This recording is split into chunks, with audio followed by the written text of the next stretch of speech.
Hi guys! Today is Wednesday, September 11. So time neto is malapit na mag-7 kaya kinakabahan ako kasi baka malate ako. Tapos traffic pa sa Maylay kaya pagkarating ko ng Pelmar nagmamadali na talaga akong maglakad. Kita nyo naman, nagpapanik na ako dyan.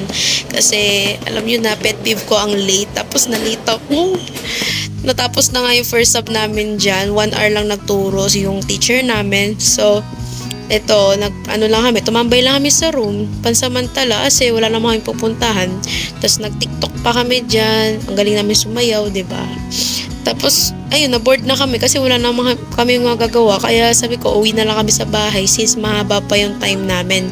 Pumunta na kami sa may padodahan ng mga tricycle. Tapos, ayun, nagpahatid na kami sa may bahay. Tapos, ito, dinaanan namin yung Layla kung saan traffic kanina. So, yun, ang balita sa akin. First sub namin, na-late. Na-late kami dalawa. Tapos kasama namin yung dalawang officer. Na-late kami, tapos napagalitan. Hindi na ako mag-name drop. Tapos na first sub namin today. Pinagalitan kami. Pero at least nag-recite naman. Pero kahit nag-recite ako, hindi ko pa makakalimutan yung ginawa isa. Yun lang, pauwi na kami sa bahay. After naman magpahinga, nagpahatid na kami kay Papa sa Pelmar. Tapos sinamahan ko si Gia na magtanghalian. Tapos after na, bumalik na kami sa room dahil may subject kami.